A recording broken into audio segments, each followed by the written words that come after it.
οικογενειών που παρακολουθούν το πρόγραμμα του κέντρου.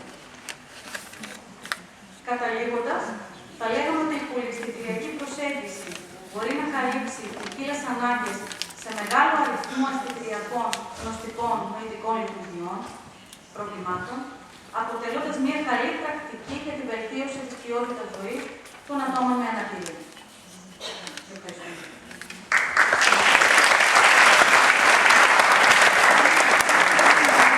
Ο κύριος Χρήστος Ζαμούσης από το Ζωολόγο Πηγή.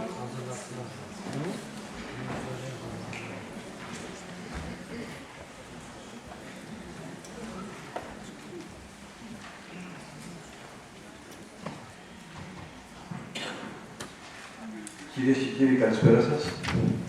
Αγαπητοί καλεσμένοι, σας καλωσορίζουμε στην πόλη μας. Με εσάς θα έχουμε την ευκαιρία να συζητήσουμε αύριο κατά την επίσκεψή σας στο Κέντρο Ειδικών Παιδιών Ζωολόγος Πηγή. Για το κέντρο και για την εμπειρία της Ζωολόγου Πηγής, στα τελευταία 25 χρόνια στο Ηράκλειο, θα σας μιλήσει η κοινωνική λειτουργός, η κυρία Λινιάτη. Εγώ θα ήθελα απλώς να σας καλωσορίσω. Και επίσης να πω ότι η Ζωολόγος Πηγή δεν είναι μόνο αυτό που θα δείτε και θα ακούσετε σήμερα. Ο φορέας μας, αξιοποιώντας την εμπειρία του και την τεχνογνωσία του,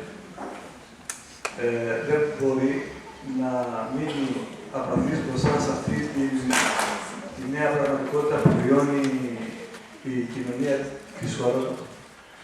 Και έτσι λοιπόν, ως συντονιστής φορέας ενός δικτύου για την αντιμετώπιση των επιπτώσεων της κρίσης, δηλαδή την αντιμετώπιση της φτώχειας, ξεκινάμε μια ευρεία δράση